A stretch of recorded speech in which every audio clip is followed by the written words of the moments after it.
Employees from the Community National Bank in St. Johnsbury or here in Lyndonville could not comment on camera, but they do say if you receive a text or an email to contact your bank immediately. Larry says nowadays it's easy for thieves to cut them off and cash in. Warm temperatures this week caused track officials to bring out those snow guns, making snow like this, which caused a different type of racing for riders. And homeowners are thanking the Danville Fire Department for their swift action. For many years, the Danville Town Fair has been held here on the town green, but for the last 2 years, the Route 2 project has gotten in the way.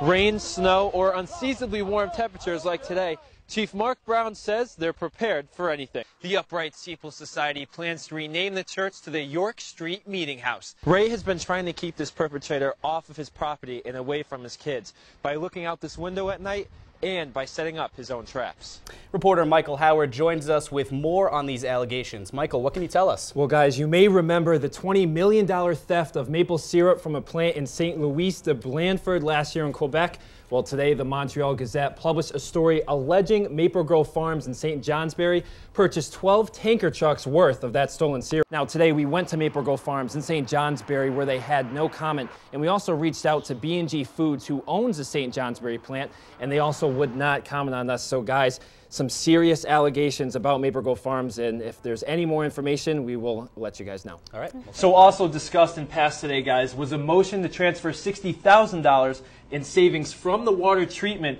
plant into a capital fund for general equipment, which could include things like computer systems, police, and fire vehicles. So, guys, it appears that voters in Lyndon are planning ahead for their future. Lights and sirens lit up the sky last night in Danville after a homeowner was getting ready to go to bed and found a huge surprise.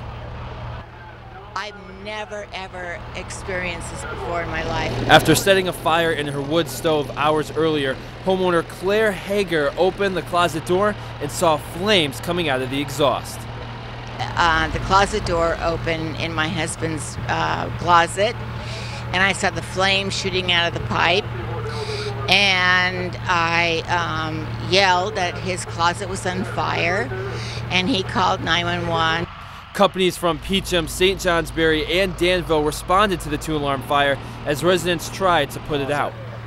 It appeared that it started from a metal asbestos pipe, wood stove and metal asbestos pipe. Firefighters had to make a water pen at the base of the driveway because of the distance and incline leading to the house.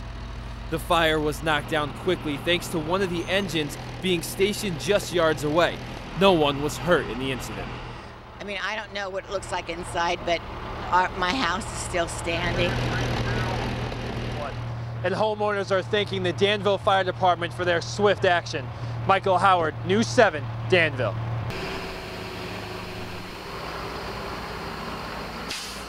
Today, First Wind held an up-and-close tour of the wind turbines in Sheffield to many schools in the Northeast Kingdom. They were awesome. I thought they'd help a lot of people in Vermont and just save a lot of electricity and help the earth. Students from middle school all the way up to seniors in high school attended an informational session with representatives on how the turbines work, including what they do for the environment and communities in Vermont. After heavy debate, First Wind broke ground during the summer last year and has been teaching residents about clean energy ever since. I think they're pretty blown away. I think they really enjoy it. I know some of the kids, most of the kids are from a local area and they can see them from far away. And I think it makes a big impact when they get up here up close and, see how really big they are. Currently, the 16 clean energy turbines generate power for over 13,000 Vermont homes. With students learning about wind farms in the classroom, they came prepared with many interesting questions for First Wind representatives. And I think it's a learning experience. The kids have had great questions today. They're really into it, some intuitive questions and stuff like that. So yeah, I think it's a good deal. Right now we in the process of rolling it down 14 inches at a time. For nearly 180 years, the Lyndon Congregational Church has been sitting on land that's been tied to the Lyndon community. Norm Messier is in charge of the giant task of keeping this church from crumbling beneath it. I've been doing it for 40-some years. And that's because Before I take on a project, I make sure I got the personnel and the equipment to get it done on the schedule. after lifting the church earlier this summer, workers installed support beams and are getting ready to install housing for plumbing and heating, and including a new electric system. Lynn Weichel remembers the church back in its day. Remember going to Easter services, having to wear a heavy coat on the Easter over my pretty little dress. So where's the money coming from for this task at hand? We've had good luck with that. We've had generous contributions from institutional and individual people. Community members have raised over $290,000 since the Upright Steeple Society was created in 2009.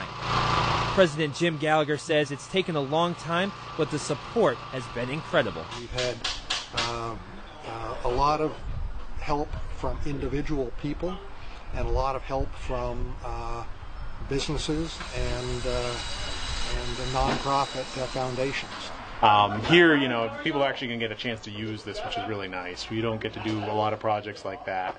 The Upright Steeple Society plans to rename the church to the York Street Meeting House. Michael Howard, News 7, Linden.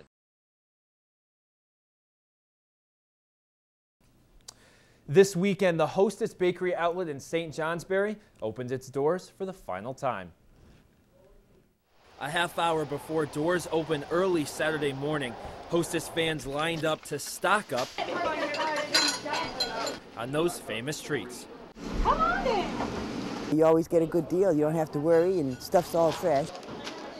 Some came for a quick snack, while others were holding on to a brand they've cherished since they were kids. There is no other Hostess. It's really sad that they're going out of business. Earl and his wife Lorraine came from Newport to get these famous treats and say it's a changing of the times. When I was being brought up, this is one of the only ones around here. As some grabbed what they could, others came for that one item. Twinkies were $3 a box. The receipt's right here. Yep, $214. We're just after 11. Most were gone. There's a few items that is gone that we wanted, but. Darlene Brown and Cindy Chamberlain have worked for numerous years at the St. Johnsbury store and say they've loved every part of the job and the people that have given them business. $2 a year. It's been a good job, and it's time to get on a new bus. So I'd like to thank all our customers that have been coming in over the years to support us, but this is the end. With shelves cleared and cars full, the St. Johnsbury store closed its door for the last time. I'm sorry to see you go. I wish to come back. Well, the shutdown of Hostess puts over 18,000 people out of jobs, where Cindy tells me she'll be going back to school sometime in the future, and Darlene says she'll take it one day at a time. Both of them say they will miss their loyal customers. For the last 5 years, the Linden Snow Cruisers have put on numerous drag racing events. But this year, with no sponsors, they weren't expected to have a season until some pitched in and helped out. All got together, and they would have pulled it off the last minute because 2 weeks ago there was no race here, and then today we're here racing, and can't wait to get going. Braving the weather, riders volunteered setting up the 660-foot track and created a new group called NEK Drag Racing.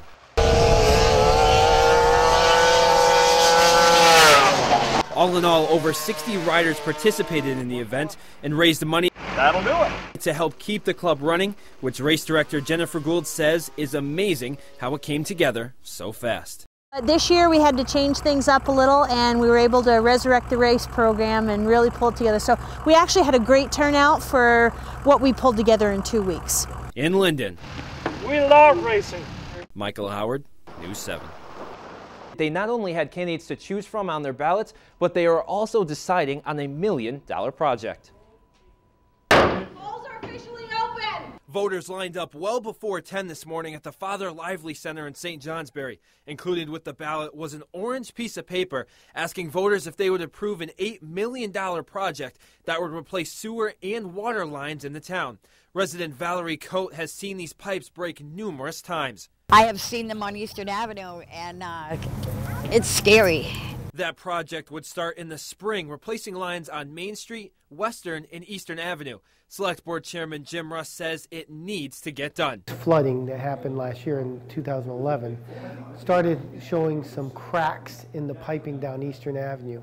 And since that time, there's been 5 repairs on Eastern Avenue for these things. And every time it shuts down Eastern Avenue, which is a major road in St. Johnsbury. If passed, 70% of the cost would be covered by the state and federal government. The rest would be picked up by the town's highway budget. A car stolen in Torts in January has state police still looking for the suspects, and some other crimes could be connected to that car. News 7's Julianne Walshaw has the latest. This weekend, the Linden Area Food Shelf walked to spread the word about how important it is to give. The Linden Area Food Shelf is in need of donations, and volunteers walked around Lindenville to spread the message that it's important to give. President of the Food Shelf, Debbie Miner, says they're getting low and every little bit helps.